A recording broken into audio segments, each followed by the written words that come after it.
এই জন্য আমরা গ্যারান্টি দিতে পারি এই দেশে দুর্নীতি মুক্ত করার জন্য জামাত ইসলাম আর শিবিরের বাইরে কল্পনাও করা যায় না। আপনি রাগ করলেন আর ভালো বললেন, আমার দেখার দরকার নেই। সত্য কথা যেটা, এটা আমি বলছি, আপনি চ্যালেঞ্জ দেন। মুআয ইবনে জাবাল, একজন বিখ্যাত সাহাবী, নবীজি যখন তাকে ইয়ামেনের গভর্নর করে পাঠাচ্ছিলেন, ঘোড়ার রেকাবের ভেতরে অলরেডি তিনি পা দিয়ে ফেলেছেন। এবার রওনা করবেন, নবীজি তাকে বললেন, তোমাকে একটা দেশের দায়িত্ব দিয়ে পাঠালাম, হাদিয়া তোফা তুমি গ্রহণ করতে পারবা ওই পর্যন্ত যতক্ষণ ওটা হাদিয়া থাকে। কিন্তু কোন হাদিয়া তোফা যদি ঘুষের পর্যায়ে পড়ে ওইটা আর নেওয়া যাবে না। কিন্তু আমি আশঙ্কা করছি যুগ জামানা এমন আসবে, অনেকেই বাধ্য হবে, তার প্রয়োজন, তার বাস্তবতা, তাকে এই হাদিয়ার নামে ঘুষ খেতে। বলেন তো, ১৫০০ বছর আগের কথা এখনো বাংলাদেশে মনে হয় নবীজি এই মাত্র বলে গেল। ওই সময় তিনি জানিয়েছিলেন, আলা ইন্নাল কিতাবা ওয়াস সুলতানা লা ইফতারিকান, সাবধান থাকবা, ভালো করে শুনবা, অতি শীঘ্র এমন একটা যুগ জামানা এসে যাবে যে জামানার মানুষেরা বলবে রাজ্য রাজনীতি আর কোরআন শরীফ আলাদা। বলেন কতদিন আগের কথা এটা, এখন বাস্তবে ১০০ ভাগ ফলে যাচ্ছে। উনি বলেছিলেন কিছু মানুষ এমন আসবে দেশে, তারা বলবে কোরআন আর রাজনীতি এটা আলাদা। সাফ কথা বলছি, যারা বলেন কোরআনের সাথে রাজনীতির কোনো সম্পর্ক নেই, আপনি যদি কোরআন বিশ্বাসও করে থাকেন আপনি মুনাফিক। ফালা তুফারিকুল কিতাব, হে আমার উম্মতেরা সাবধান, কোনদিন আল্লাহর কিতাবের রাজনীতি থেকে নিজেকে আলাদা করবা না। একটা শব্দ যদি ভুল বলি, বানিয়ে বলি, কোন আলেমকে নিয়ে এসে বসিয়ে রাখেন। নবীজি বলেছিলেন এমন সময় দুনিয়াতে আসবে, ওই জামানার মানুষগুলো এ কথা বলবে যে কোরআন শরীফ আর রাজ্য রাজনীতি এটা আলাদা। ফালা তুফারিকুল কিতাব, তোমাদের আদেশ দিলাম, ফালা কখনোই না, তুফারিকুল কিতাব, তোমরা কিতাবের রাজনীতি থেকে আলাদা হবা না। কারণ কোরআনের রাজনীতির বাইরে যারা রাজনীতি করে এরা দুর্নীতিবাজ। বাংলাদেশ জামাত ইসলামী থেকে 18 জন এমপি এই দেশে উপহার দিয়েছিলাম। এ পৃথিবী প্রমাণ করে দিয়েছে 18 জনের জীবনে 1 টাকা দুর্নীতি পাওয়া যায়নি। এক কথা বলেন না কেন? 2 জন মন্ত্রী ছিল, অনবীক্ষণ যন্ত্র দিয়েও খুঁজে চায় না, দুর্নীতি পায়নি।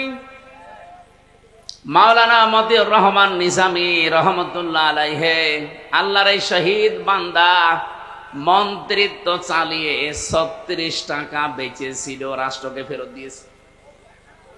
বাংলাদেশের ইতিহাসে মনে হয় এই প্রথম।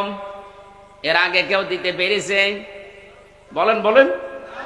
শিল্পমন্ত্রী থাকাকালীন আমার কুষ্টিয়াতে যে চিনির কল আছে, সে 1965 সালে এটা তৈরি। আজ পর্যন্ত শুধুমাত্র 3 বার লাভ হয়েছে, তাছাড়া আজ পর্যন্ত কোনোদিন লাভ হয়নি, প্রত্যেক বছর লস হয়েছে। মাওলানা মতিউর রহমান নিজামী যে 3 বছর মন্ত্রী ছিলেন, শিল্পমন্ত্রী, ওই 3 বছর শুধু লাভ হয়েছিল। এই জন্য আমরা গ্যারান্টি দিতে পারি এই দেশে দুর্নীতি মুক্ত করার জন্য জামাত ইসলাম আর শিবিরের বাইরে কল্পনাও করা যায় না।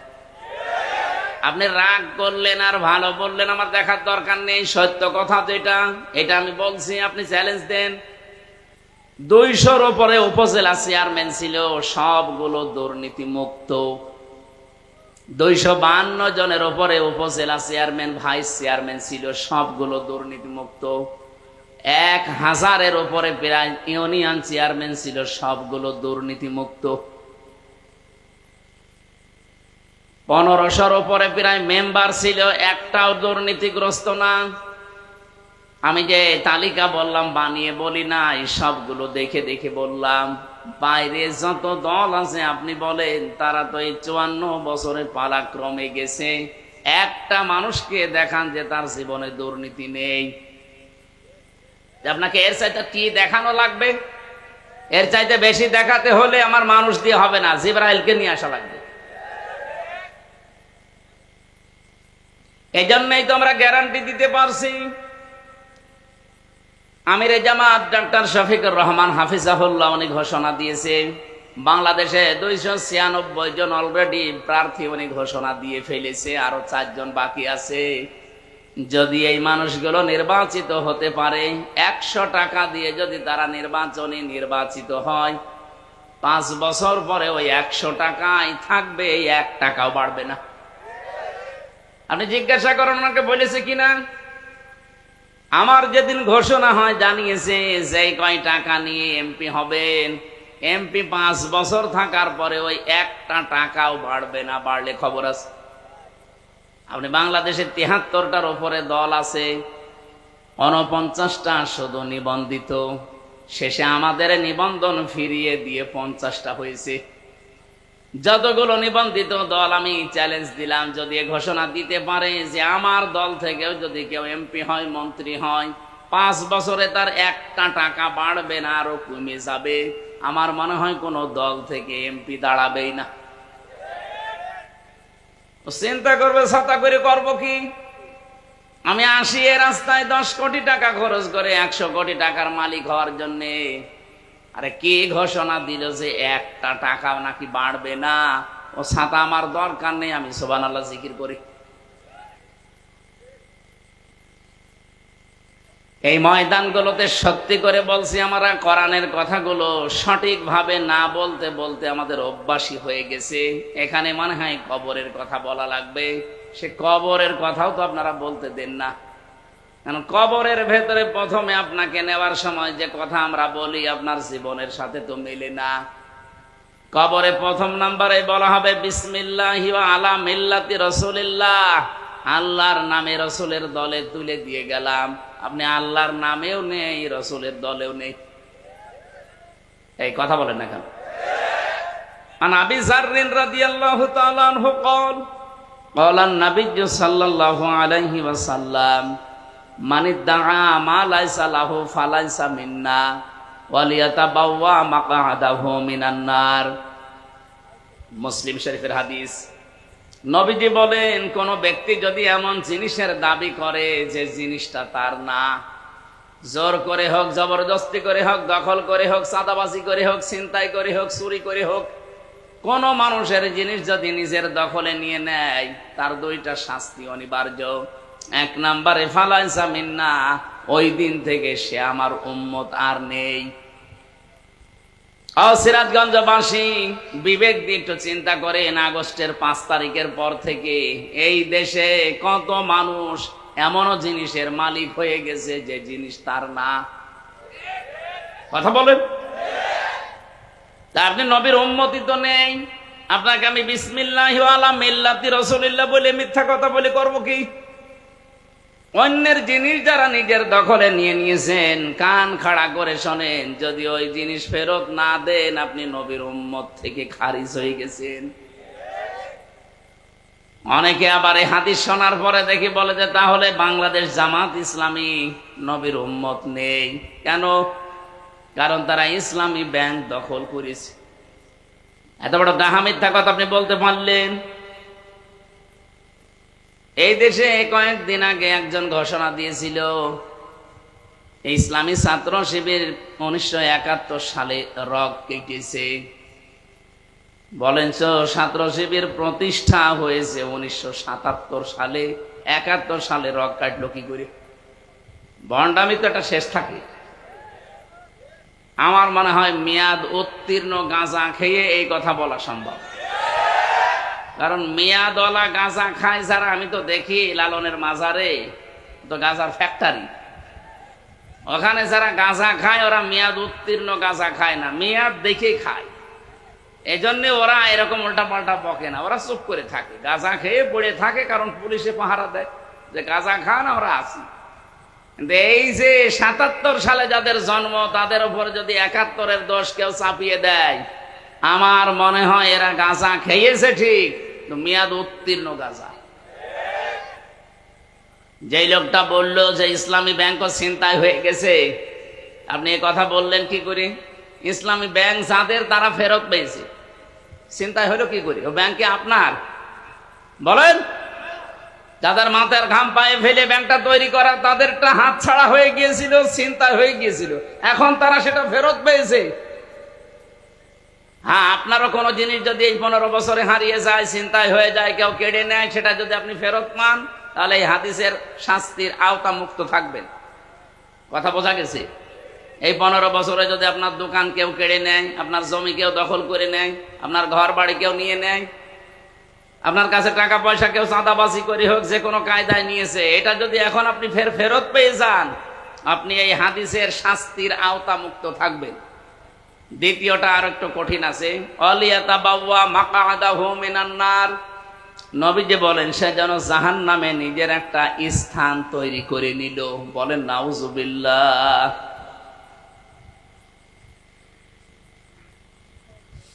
সিরাজগঞ্জবাসী যে তালিকাটা বললাম, বলেন তো এই মানুষগুলোকে দুর্নীতি মুক্ত করার জন্যে জামাত ইসলামী বাংলাদেশ তাদের পেছনে কি লোক সেট করে রেখেছিল? একটার পেছনেও একটা লোক সেট করা ছিল না, তাদের ভেতরে শুধু ভয়টা তৈরি করে দিয়েছিল এই সাংগঠনিক মাধ্যমে। আমার আল্লাহর কার? এখনো যারা আছে মন থেকে, যারা একামতে দিনের কাজ করে, এই মানুষগুলোর ভেতরেও শহীদ আব্দুল কাদের মোল্লার মতো আল্লাহর ভয় আছে। মুসলমান ভাইরা, যেখানেই যায়, এতদিন পর্যন্ত কথা আসতো না, এখন কিছু মানুষের মুখ দিয়ে দেখি বের হয় যে ওয়াজ মাহফিলে, তাফসির মাহফিলে যেন রাজনৈতিক কথা বলা না হয়। আমিও ওপেন চ্যালেঞ্জ দিলাম, আমাকে যেখানে নিয়ে যাবেন, যেই সাবজেক্ট দেবেন, ওখান থেকে আমি রাজনীতি আরম্ভ করব। আপনি বাধা দেন দেখি। আপনি কবরে নিয়ে যাবেন, কবরেও রাজনীতির 3টা প্রশ্ন আছে, মার রব্বুকা ওয়া মান নাবিয়্যুকা ওয়া মা দীনুকা, 3টায় রাজনৈতিক প্রশ্ন। আপনি নিয়ে যাবেন কোথায়? যদি জন্মে নিয়ে যান, জন্মে আমি রাজনীতি আরম্ভ করব, কারণ সর্বপ্রথম জন্ম নিলেই বলা লাগবে আল্লাহু আকবার। এর চাইতে বড় রাজনীতি কি আছে? এখন যদি বলেন আমি মরণে নিয়ে যাব, মরণেও রাজনীতি আছে, কারণ মরণের জীবনের শেষ কথা আপনাকে বলা লাগবে লা ইলাহা ইল্লাল্লাহ। এর চাইতে বিপ্লবাত্মক কথা পৃথিবীতে আর নেই। আপনি ঘোষণায় দিয়ে গেলেন যে দুনিয়ায় কাউকে মানি না আল্লাহ ছাড়া। সুবহানাল্লাহ বলতে পারেন না? আপনি নিয়ে যাবেন কোথায়? বিয়েতে নিয়ে যাব, বিয়েতেও রাজনীতি আছে কি নেই? আপনি যখন বলেন যে কবুল, কবুল বলার সঙ্গে সঙ্গে একটা মেয়ে লোকের যত রকমের দায়িত্ব সব আপনার ঘাড়ে এসে যায়। আল্লাহ রাব্বুল আলামিন বলেন, কোন মানুষ যদি মুসলমান হতে চায়, সেও কিন্তু একটা কবুল বলে লা ইলাহা ইল্লাল্লাহ। এই কথার ভেতরে আপনি কয়েকটা জিনিস পাবেন। আমানতু বিল্লাহ কামা হুয়া বিআসমাইহি ওয়া সিফাতিহি ওয়া ক্বাবিলতু জামিআ। আমি কবুল করে নিলাম আল্লাহর যত বিধান আছে সব। রাজনীতি নেই কোথায়? রাজনীতির বাইরে কোরআন শরীফে আপনি কথাই পাবেন না। তাফসীর মাহফিল লিখে দিয়েছেন, আবার বলেন রাজনীতি করবেন না। কোরআনের বাইরে যদি আমি কোনো কথা বলি, ওটা তো আর রাজনীতির বাইরে গেলে দুর্নীতি হয়ে যায়। অন্য বছরের কথা বাদ দিয়ে এই 15 বছরের হিসাব করে বলেন, যারা কোরআন বাদ দিয়ে রাজনীতি করেছে, তাদের জীবন পুরাটাই দুর্নীতিগ্রস্ত। ভূমি মন্ত্রী ছিল একজন, 620টা বাড়ি বানিয়েছিল। কয়েকদিন আগে আমি মালয়েশিয়া গিয়েছিলাম, যে হোটেলে উঠলাম, নিচে নেমে দেখি শয়তান বসে আছে। আমারে দেখে বলছো, হুজুর আমি আগেই পালিয়েছি। আপনি পালালেন কেন? আপনার না শুনেছি 620টা বাড়ি আছে, কিন্তু আমি থাকতে পারি না। মালয়েশিয়াতে আমার সাহেব পাড়ায় ঘর আছে, বাড়ি আছে, কিন্তু তালা লাগানো। আমি যাব কি করে? কারণ এই দেশে 20 লাখ বাঙালি আছে, যদি আমারে পায় ভর্তা বানিয়ে ফেলবে। এই জন্য আমি চুরি করে আসি। এই হোটেলে থাকি, আমি নামিও না, মাঝে মাঝে নামি আবার চলে যাই ঘরে, আমি মনে হয় যে জেলখানায় আছি। আমারে বলছে কাউকে কিছু বলবেন না, শুধু দোয়া করবেন। তা আপনার জন্য আমার দোয়া আসবে।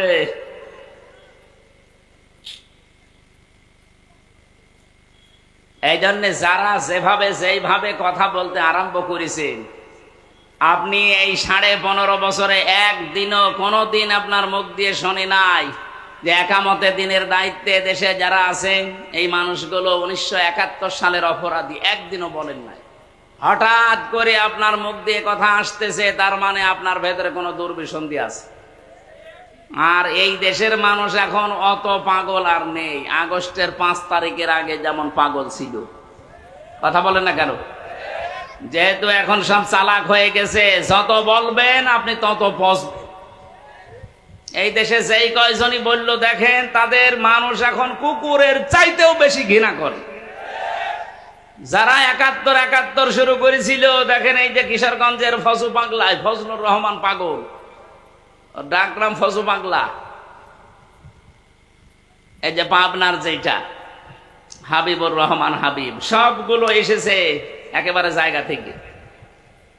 আপনি বলেন তো এদের দিকে তাকিয়ে, এরা যা আরম্ভ করেছিল এতদিন তো কিছু বলে নাই, হঠাৎ করে আগস্টের 5 তারিখের পরে জিকির তাদের মুখে দিয়ে দিল কে? যারাই দিয়েছে জাতি কিন্তু বুঝে ফেলেছে। এই জন্য এদের থেকে শিক্ষা নেন। আজকে কিশোরগঞ্জে মানববন্ধন হয়েছে, মিছিল হয়েছে, সংবাদ সম্মেলন হয়েছে যে ফজু পাগলারে যদি দেওয়া হয় এ জেলা উলট পালট হয়ে যাবে। বিএনপির লোক যারা, তারা বলছে।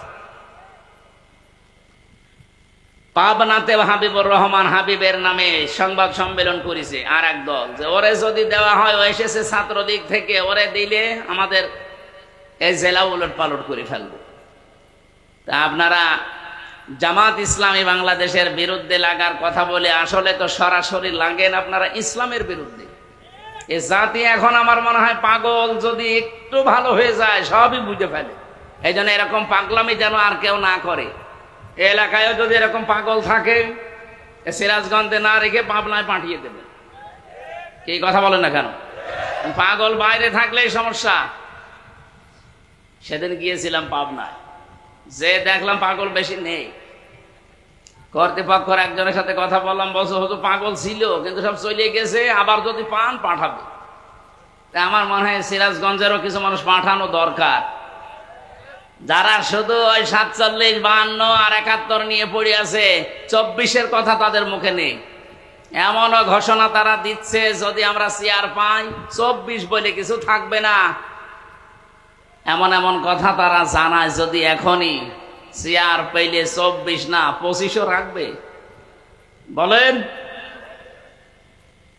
আমার যে তেলাওয়াত কিন্তু আয়াত, আল্লাহ বলেন, হে নবী কি ভয় দেখায় ওরা? আমি আপনাকে কসম দিয়ে বললাম, আনতা হাইল্লুম বিহাদাল বালাদ, আপনি এই নগরীর বৈধ নাগরিক। এই 54 বছরে বাংলাদেশ জামাত ইসলামী প্রমাণ করে ফেলেছে, এই দেশের সত্যিকার অর্থে ভালোবাসার যদি মানুষ থাকে এতে জামাত ইসলামীতে আছে। এরা প্রমাণ দেয়নি, এর চাইতে কি প্রমাণ আপনি নিতে চান আবার বলেন?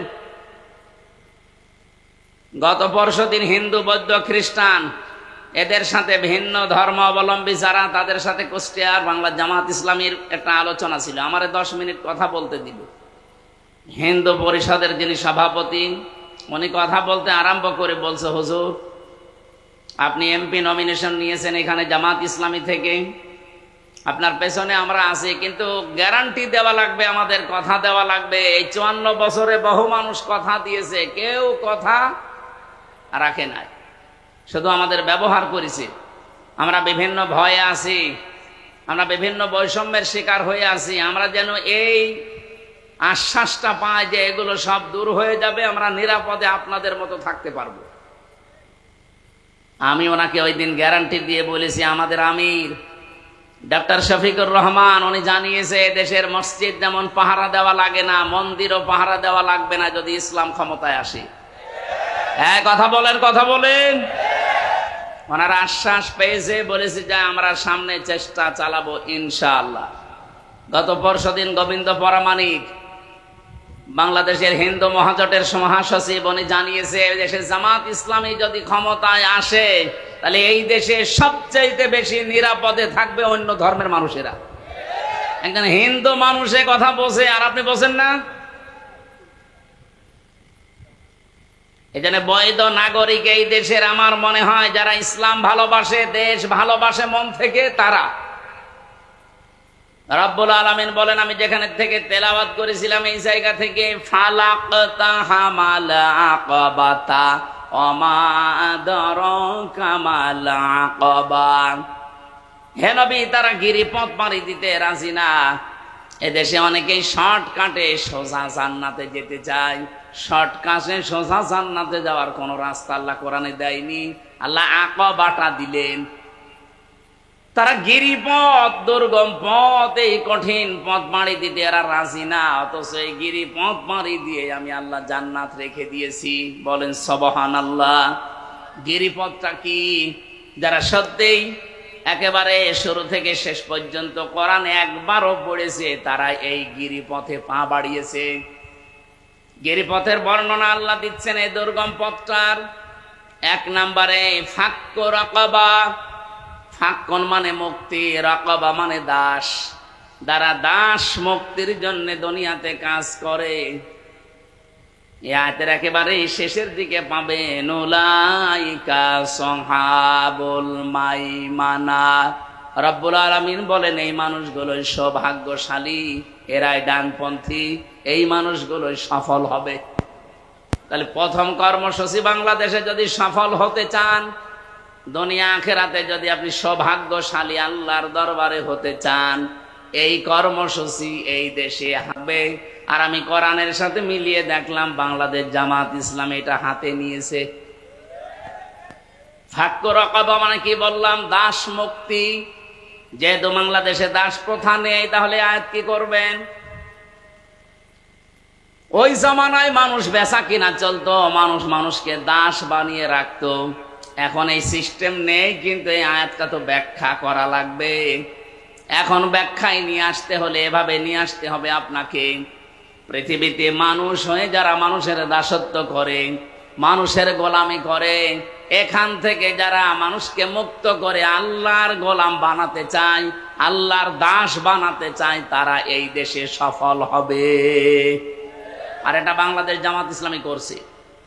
তারা চায় জমিন আল্লাহর, এখানে আইন চলবে আল্লাহর। সাফ কথা বলছি, বাংলাদেশে যারা আল্লাহর আইন বাদ দিয়ে মানুষের তৈরি করা আইন যারা কায়েম করতে চান, আপনি মরে গেলে জান্নাত পাবেন না, এটাই ফাইনাল। কারণ আপনি কোরআনের 918টা আয়াত মানেন না। কয়টা? 918টা আয়াত আপনি মানেন না। আলা লাহুল খালকু ওয়াল আমরু ইনিল হুকমু ইল্লা লিল্লাহ। এরকম 918 জায়গায় পড়া কোরআনে আমি পেয়েছি। যারা মানুষের তৈরি করা আইন কায়েম করার জন্য দল করেন, চেষ্টা করেন, আপনি জাহান্নামী। আর কারো ফতোয়া লাগবে না। এই যে কাদিয়ানীরা, এরা কি জান্নাতি না জাহান্নামী? বলেন বলেন। কেন? ওরা কোরআন শরীফ কি পড়ে না? ওরা কি নামাজ পড়ে না? কোরআনের 6666টা আয়াতের ভেতরে সবগুলোই তারা বিশ্বাসও করে, কম বেশি মানেও। শুধুমাত্র সূরা আহজাবের 40 নম্বর আয়াতের 4 ভাগের 1 ভাগ একটা শব্দ মানে না, বিশ্বাসও করে না, মানেও না। মা কানা মুহাম্মাদুন আবা আহাদিম মির রিজালিকুম ওয়ালাকির রাসূলুল্লাহি ওয়া খাতামান নাবিয়্যিন। ওরা বলে মা কানা মুহাম্মদ ঠিক আছে, আবা আহাদিম মির রিজালিকুম তাও ঠিক আছে, মানলাম। ওয়ালাকির রাসূলুল্লাহ এটাও ঠিক আছে, কিন্তু খাতামান নাবিয়্যিন উনি যে শেষ নবী এটা মানে না। ওরা বলে শেষ নবী আর একজন আছে, গোলাম মোহাম্মদ কাদিয়ানী। বলেন নাউজুবিল্লাহ। বিবেক যদি থাকে, যদি কুকুরে প্রসাব আপনার বিবেকে না করে, ভাবেন ওরা কোরআন শরীফের মাত্র একটা আয়াতের 4 ভাগের 1 ভাগ ওরা মানে না, এজন্য ওরা কাফের। কাদিয়ানীদের সাথে ছেলে মেয়ে বিয়ে দেওয়াও জায়েজ। বলেন বলেন। আর যেই লোকটা বলে যে এখানে জমিন আল্লাহর, কিন্তু আইন আমরা বানিয়ে চালাবো, সে কোরআনের এক আয়াতের 4 ভাগের 1 ভাগ না, অলরেডি 918টা আয়াত সে মানে না। সে তো কাফেরের বাপ। বলেন, আমি আপনাকে বাঁচাতে চাই, আমার নিজের কোনো স্বার্থ এখানে নেই। কোরআনের চোখ, হাদিসের চোখ লাগিয়ে দেখতে পাচ্ছে আপনি জাহান্নামে যাচ্ছেন, ফিরে আসেন।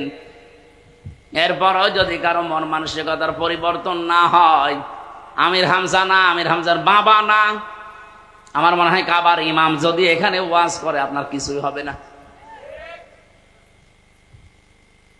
নবীদের মুখে ওয়াজ শুনেছিল আবু জেহেল আর আবু বকর, দুইজনের নামের আগে আবু আছে।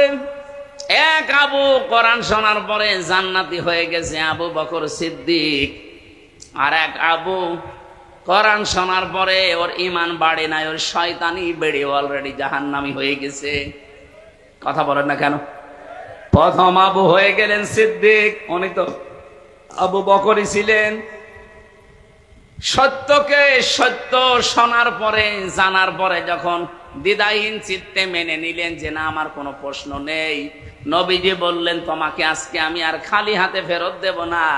মেরাজের মতো এত বড় কঠিন কাহিনী যখন বিশ্বাস করে ফেলেছো, আজকে থেকে তোমার নামে একটা লকব লাগিয়ে দিলাম, তুমি শুধু আবু বকর না, আবু বকর সিদ্দিক। ও সিরাজগঞ্জবাসী, সত্যকে সত্য জানার পরে যারা সত্যিই মেনে নিতে পারে প্রশ্ন ছাড়া, দ্বিধাহীন চিত্তে, তারা কিয়ামতের দিন আবু বকর সিদ্দিকের সাথে জান্নাতে থাকবে। আর যারা সত্যকে সত্য জানার পরও আবু জেহেলের মতো মানে না, ওই মানুষগুলো কিয়ামতের দিন জাহান্নামে থাকবে আবু জেহেলের সাথে।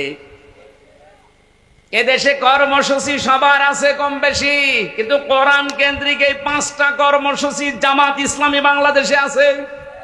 এরা চাই মানুষকে আমরা মানুষের তৈরি করা আইন থেকে, গোলামি থেকে মুক্ত করে আল্লাহর গোলাম বানাতে চাই। যদি এই কর্মসূচি জামাত ইসলামী বাংলাদেশে না থাকে, এই জামাত করারও দরকার নেই। এই কথা বলেন কেন? আমরা কোন ব্যক্তির গোলাম হতে চাই, কোন দলের গোলাম হতে চাই? আমরা গোলাম হব কার? যেই দলের ভেতরে কোরআন কারীমের বর্ণিত এই গুণগুলো আমরা পাবো, মাস্ট বি আবু বকরের মতো সেখানে যাব। তাহলে আজকে থেকে সিদ্ধান্ত আপনার উপরে। 73টা দলের ভেতরে যারা আল্লাহর তৈরি করা আইন কায়েমের জন্য চেষ্টা চালায়, যারা মানুষকে দাস মুক্তি করতে চায়, মানুষের গোলাম থেকে আল্লাহর গোলাম বানাতে চায়, আপনি চোখ কান বুঝে তাদেরকে সাপোর্ট করবেন। যেই দল পাবেন এরকম সেই দলে যাবেন। আমি আপনাকে জামাত ইসলামী, ইসলামী ছাত্র শিবির, ইসলামী ছাত্রী সংস্থা করতে বলছি না, কিন্তু কোরআনে বর্ণিত এই নিয়মটা যেখানে পাবেন সেখানে যাবেন। আমি জামাতে পেয়েছি, জামাতে গেছি। কোন দলের ভেতরে এই কর্মসূচি আমি পাইনি। 2 নাম্বারটা কি?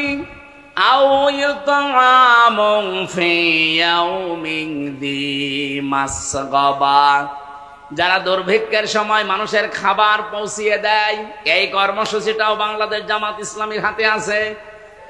এক কথা বলেন না কেন? এই 14 বছরে তো তারা দেখিয়েছে।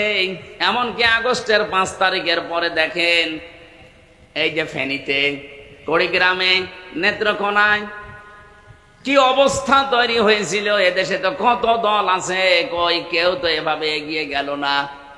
65 বছরের মুরব্বী ডাক্তার শফিকুর রহমান এই পর্যন্ত পানির ভেতরে নেমে খাবার পৌঁছিয়েছে।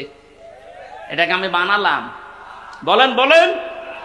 তে বাস্তবতা আমি যেখানে দেখতে পাচ্ছি যে কোরআনের সাথে এদের জীবন চরিত্র মিলে যাচ্ছে, সেটা বাদ দিয়ে আমি যাব কোথায়? খাবারের ব্যবস্থা করা লাগবে। দুর্ভিক্ষের সময় অসহায় মানুষ যারা, তাদের কাছে কত মানুষের ব্যাংকে টাকা ছাতা পড়ে যায়।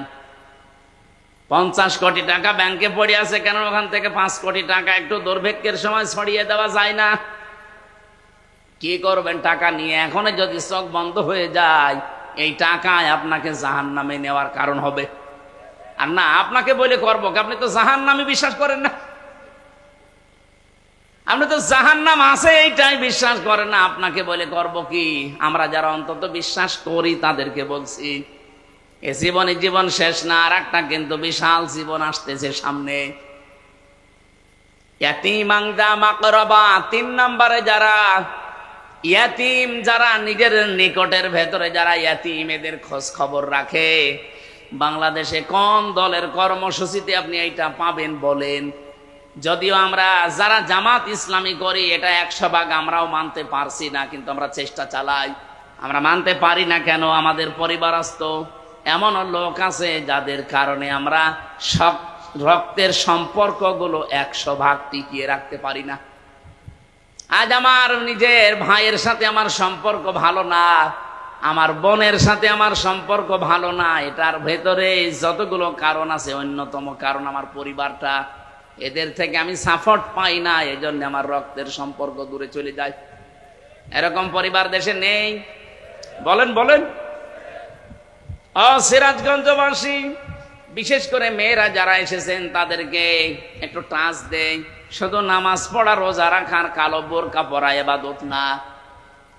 নবীজি বলেন, কোন স্ত্রী যদি চায় যে আমার স্বামী আরো বেশি দিন বেঁচে থাক, আমার স্বামীর হায়াত বেড়ে যাক, আমার স্বামীর সন্তান সম্পদ আরো বৃদ্ধি পাক, ওই মহিলা যেন স্বামীকে বলে, স্বামী আর যাই করো, রক্তের সম্পর্কগুলো ঠিক রাখো। কিন্তু আজ হাজারো পরিবার এই স্ত্রীর কারণে স্বামী বাধ্য হয় রক্তের সম্পর্ক ছিন্ন করতে। কথা বলেন, কথা বলেন। এই জন্য আমাদের যে রিপোর্ট বই আছে দেখবেন এখানে একটা ধারায় লেখা আছে প্রত্যেক সপ্তাহে অন্তত একদিন পারিবারিক বৈঠক করা লাগবে। পারিবারিক বৈঠকে কি আমরা একে অন্যকে কি গোতা দেই? ওখানে কোরআন থেকে হাদিস থেকে পড়ে শোনানো হয়, তালিম করা হয়। অন্তত পরিবারের ভেতরে এই বিশ্বাস যেন জন্ম নেয় যে আমার স্বামী রক্তের সম্পর্কগুলো ঠিক রাখছে আমাদের বাঁচার জন্যই। ইয়াতীমান যা মাকরাবা, এই কর্মসূচি আমাদের হাতে নেওয়া লাগবে। আও ইতামুন ফি ইয়াউমিন যি মাতরাবা, ধনী মলিন যারা অসহায়, যে মানুষগুলো কাজ করে খায়, এদের সামনে যে মানুষগুলো এগিয়ে যায়। এই যে ভীষণ গরম গেল কয়েকদিন, আমি নিজে দেখেছি কুষ্টিয়াতে বাংলাদেশ জামাত ইসলামী শুধুমাত্র একটা দল পেলাম, 1 প্যাকেট স্যালাইন, 1 প্যাকেট পানি, 1 বোতল পানি আর কিছু শরবত নিয়ে ধুলি মলিন যারা কাজ করে খায়, রাস্তায় থাকে, তাদেরকে নিয়ে এই গরমে খাওয়াচ্ছে। অনেকে আবার টিটকারি করে যে এ আর কয় টাকা, আপনি কয় টাকা দিয়েছেন?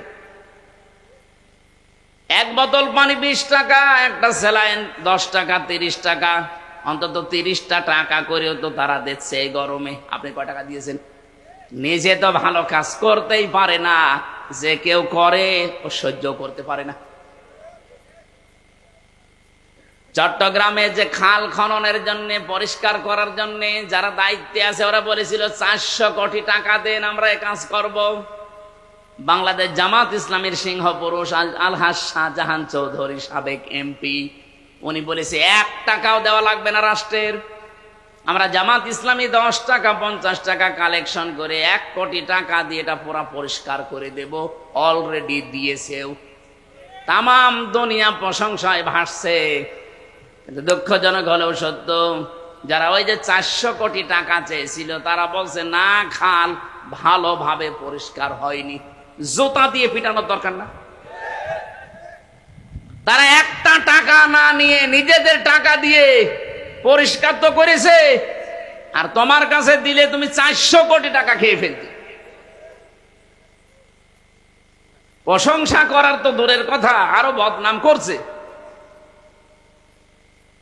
ওরা তো কোরআন থেকে এটা নিয়েছে, ধলি মলিন যারা, মাতরাবা মানে ধলি মলিন, যারা রাস্তায় থাকে, যারা কাজ করে খায়, এরকম মানুষের কাছে যারা খাবারের ব্যবস্থা করে পৌঁছিয়ে দেয়, তাদের এই ধোলা মলিন চেহারায় হাসি নিয়ে আসে। এই কর্মসূচি বাংলাদেশে যেই দলে পাবেন, আপনাকে আহ্বান জানালাম ওই দলে যোগ দেবেন, তাহলে জীবনে সফল হতে পারবেন। অনেক মানুষ এরকম আছে যে না, আমি কোনো কিছুতে নেই, আমি নিরপেক্ষ, এটা একটা টাটকা শয়তান। পৃথিবীর কোন নবী নিরপেক্ষ ছিল না, কোন সাহাবী নিরপেক্ষ ছিল না। আপনাকে যে কোনো একটা পক্ষ নেওয়া লাগবে, হয় শয়তানের না আল্লাহর। কথা বলেন না কেন? যারা বলে যে না আমি কোনো কিছুতে নেই, কিন্তু দলে দলে দেখবেন এমন মানুষকে সাপোর্ট করে যার চরিত্র শয়তানের চাইতেও খারাপ। সূরা আরাফের 83 নাম্বার আয়াতটা একটু বাড়িছে, মিলাবেন তো আপনারা? আজকেই মিলাবেন। 8 নাম্বার পারা 20 নাম্বার পৃষ্ঠায় এটা 3 নাম্বার লাইনে আছে, ফাআনজাইনাহু ওয়া আহলাহু ইল্লা ইমরাতাহু কানাত মিনাল গাবিরিন। রব্বুল আলামিন বলেন, ফেরেশতা 2 জন পাঠিয়ে দিলাম আসরের নামাজের সময় লূত নবীর কাছে। বললাম, আল্লাহর নবী, আপনার যে উম্মতরা আছে তাদেরকে নিয়ে আপনি এখান থেকে চলে যান, মাগরিবের সময় এখানে আল্লাহর গজব নাজিল হবে, কিন্তু সাবধান, আপনার স্ত্রীকে নেবেন না। ও সিরাজগঞ্জবাসী, এই হাদিস থেকে কি বুঝলেন? কোরআনের আয়াত এটা, কি বুঝলেন এখান থেকে? লূত নবীর স্ত্রীর চরিত্র খারাপ ছিল না। পৃথিবীতে কোন নবীর স্ত্রীর চরিত্র খারাপ ছিল না, কারণ হারাম রক্তের ভেতরে আল্লাহ নবীদের রক্ত প্রবেশ করার নাই। লূত নবীর স্ত্রীর নিজের চরিত্র ভালো ছিল, সে চরিত্রহীনা ছিল না, কিন্তু সে তলে তলে চরিত্রহীনদেরকে সাপোর্ট করত। এই জন্য আল্লাহ তাকে ধ্বংস করে জাহান্নামে অলরেডি পাঠিয়ে দিয়েছেন। এই আয়াত থেকে আমরা যেটা প্রমাণ পেয়েছি, শুধু নিজে নামাজ পড়লে রোজা রাখলে পর্দা করলে হবে না। দেখা যায় এমন মানুষকে ভোট দেয়, এমন মানুষকে সাহায্য করে, এমন মানুষের পেছনে থাকে, এমন মানুষকে সাপোর্ট করে যার চরিত্র শয়তানের চাইতেও খারাপ, যার জীবনে কোনো আল্লাহর বিধান নেই, যার পরিবারে আল্লাহর বিধান মানে না, সমাজে আল্লাহর বিধান মানে না, অর্থনীতিতে আল্লাহর বিধান মানে না। এরকম আল্লাহ বিরোধী সীমা লঙ্ঘনকারী মানুষকে আপনি সাপোর্ট দেন, আপনার অবস্থা লূত নবীর স্ত্রীর মতোই হবে। এই জন্য এটা দুনিয়ার কাজ মনে করে ছেড়ে যাওয়ার কোনো কারণ নেই, এটা আখিরাতের কাজ। মাইয়াশফা শাফাআতান হাসানাতান ইয়াকুল্লাহু নাসীবুম মিনহা ওয়া মাইয়াশফা শাফাআতান সাজ্জিয়াতান ইয়াকুল্লাহু কিফলুম মিনহা।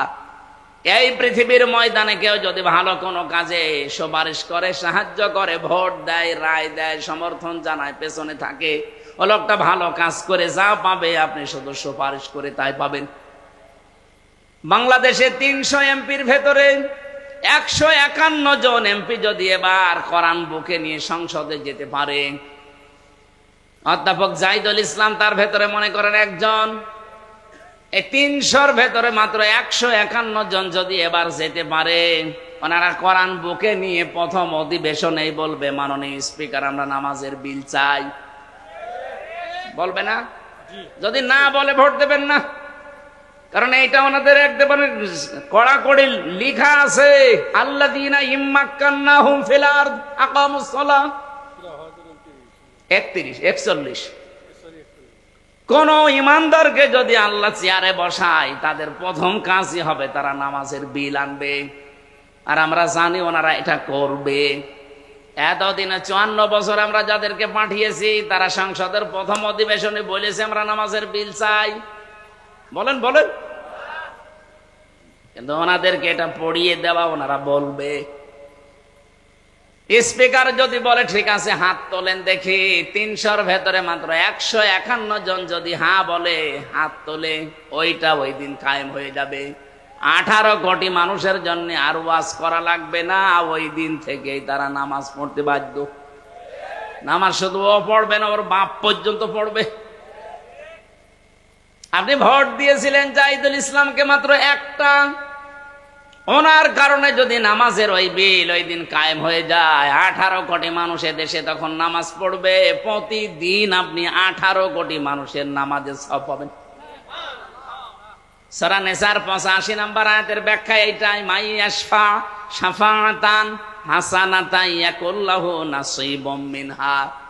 পক্ষান্তরে অমাইয়াকসিব, কোন মানুষ যদি পৃথিবীতে একটা খারাপ কাজে, অন্যায় কাজে, চরিত্রহীন মানুষকে সাপোর্ট দেয়, ওই লোকটা ক্ষমতা পেয়ে যত অন্যায় করবে আপনার আমল নামায় ঠিক ওইটা ফ্লাক্সি লোড হয়ে যেতে থাকবে।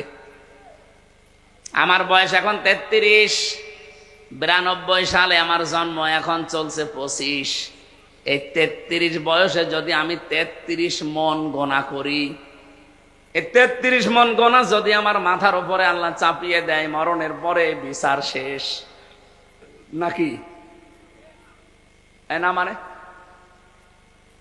আমি 33 মন গোনা করেছি, 33 মন গোনার জন্য আল্লাহ চাপিয়ে দিল 33 মন, বিচার শেষ। কিন্তু কোরআনে কারীম জানাচ্ছে অন্য কথা, ওয়াহুম ইয়াহমিলুনা আওযারহুম আলা যুহুরিহিম আলা সামা ইয়াজিরুন। রব্বুল আলামিন বলেন কিয়ামতের দিন ওই মানুষগুলো বোঝা সমূহ বহন করবে তাদের পিঠের উপরে। আল্লাহ ঝাড় না দিয়ে আওঝার দিয়েছেন। ঝাড় মানে বোঝা, আওঝার মানে বোঝা সমূহ, পাপের বোঝা তাদের পিঠের উপরে বহন করতে থাকবে। আর ফেরেশতারা দেখে দেখে বলবে কত নিকৃষ্ট বোঝা এ বহন করে নিয়ে যাচ্ছে। আমি এখান থেকে যে শিক্ষাটা তাফসীর থেকে পেয়েছি, আমার নিজেরটাই বললাম। মনে করেন 33 বছর বয়সে আমি 33 মন গোনা করেছিলাম, আল্লাহ আমাকে চাপিয়ে দিয়েছে। কিন্তু এমন এমন গোনার কাজের আঞ্জাম আমি দুনিয়ায় রেখে গেলাম, আমি মরে গেলাম কিন্তু গোনা এখনো মরে যায়নি। আমি একটা বই লিখেছিলাম, আমি মরে গেছি কিন্তু বই তো মরে নাই। ওইটা দেখে যত মানুষ খারাপ হবে ওইটা পড়ে। এই যে হুমায়ুন আহমেদ একটা বই লিখেছিল, ওইটা দিয়ে সিনেমা তৈরি হয়েছে, পবিত্র ভালোবাসা। বিয়ের আগে যত সুন্দর ভালোবাসাই হোক ওটা পবিত্র থাকে, ভালোবাসা তো হবে বিয়ের পর। কিন্তু যারা বিয়ের আগে ভালোবাসা করে এটাকে পবিত্র রাখে না, অপবিত্র করে ফেলে। ওইটা দিয়ে সিনেমা বানিয়েছে একজন মুসলমান মেয়ে আর হিন্দু ছেলেকে দিয়ে। আমি উপন্যাসে পড়েছিলাম সেইটাই নাকি সিনেমা তৈরি করেছে। ওটা বিভিন্ন ভাষায় ডাবিং হয়ে বিভিন্ন দেশে মানুষ দেখছে। একজন মুসলিম মেয়েকে, বোরকাওয়ালা মেয়েকে, পর্দাশীলা মেয়েকে কি করে কালার করা যায় সেইটা লিখেছে। বলেন তো এই লোকটা মরে গেছে কতদিন আগে, কিন্তু এই বইটা তো মরে যায়নি। ওর লিখিত জিনিস নিয়ে যত রকমের কত কিছু তৈরি হবে। আর মুসলমানের ফরজ একটা বিধান পর্দা, এটা নিয়ে বিশ্বের বিভিন্ন মানুষ খারাপ ধারণা করবে। উনি হয়তো 80 বছর বয়সে মরে গেছে, 80 মন গোনা ছিল ওনার। কিয়ামত আসতে আসতে 80 মন থাকবে না, 80,000 মন হয়ে যাবে। আমি তো বাংলাদেশে আয়াত পড়ার পরে দেখি বহু মানুষ এমন আছে নিজের জীবনে হয়তো 100 মন গোনা করেছিল, কিয়ামতের দিন 100,000 মন নিয়ে উঠবে। এই কারণে এই জন্য এমন মানুষকে সাপোর্ট করা ঠিক না, তার পেছনে থাকা ঠিক না। আপনি হয়তো মরে গেলেন, সেই লোকটাও মরে গেল, কিন্তু সে এমন এমন কাজের আঞ্জাম দিয়েছে। আমরা শুধু শুনি যে সাত গায়ে জারিয়া, না, শুধু সাত গায়ে জারিয়া নেই, গোনায় জারিয়া আছে। ওলাইকা সাহাবুল মাইমানা, এই মানুষগুলোই দুনিয়াতে সফল, সৌভাগ্যশালী। জোরে বলেন সুবহানাল্লাহ।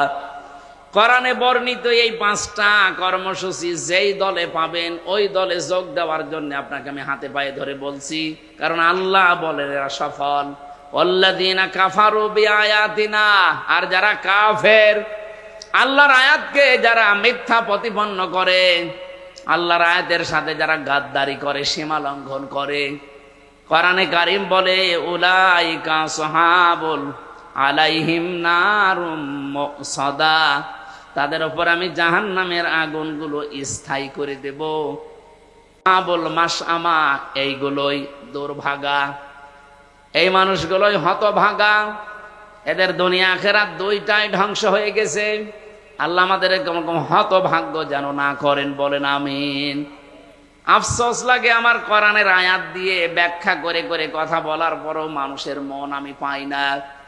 আমার মনে হয় নবীজি যদি এখন আসতেন, কোরআনের সূরা বালাদ থেকে তাফসীর করলে বহু মানুষ নবীকে পর্যন্ত রাজাকার বলে গালি দিত।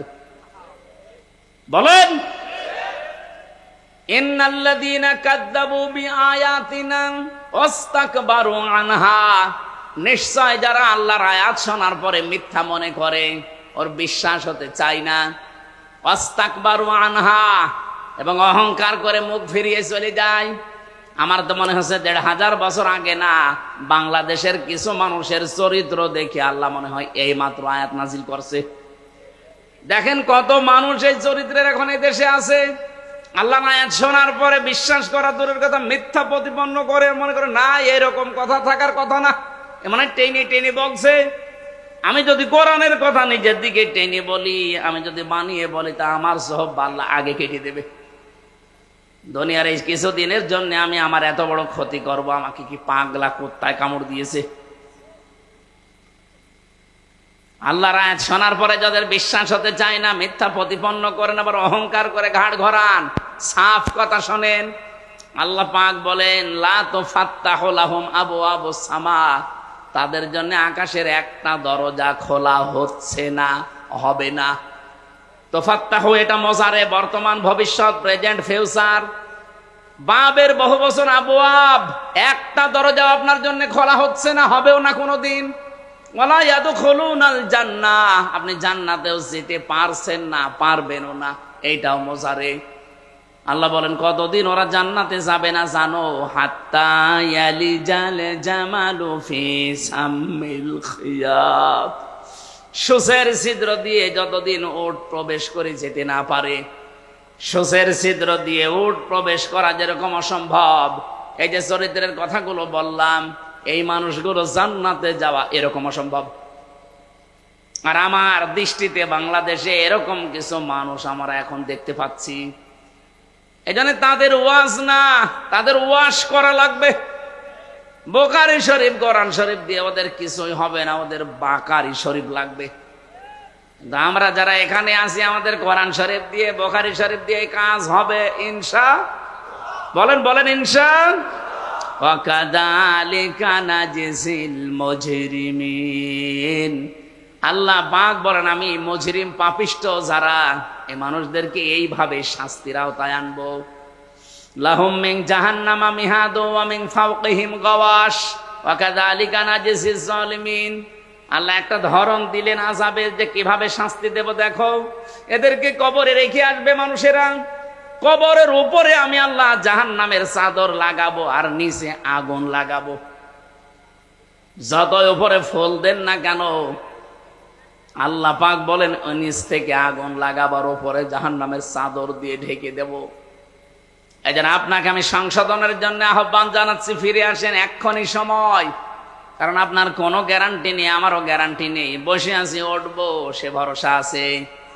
এই মুহূর্তে কোরআনে বর্ণিত এই 5টা কর্মসূচি যেখানে পাবেন, ছুটে সেখানে যাবেন, সফল হতে পারবেন। কারণ আল্লাহ নিজে জানিয়েছেন ফালাকতা হামাল আকাবা, হে নবী আপনি দেখবেন এই গিরিপথ, এই দুর্গম পথে আসতে তারা রাজি না, কিন্তু আমি আল্লাহ জানালাম এই পথ পাড়ি দিয়েই আমার জান্নাত। বলেন সুবহানাল্লাহ।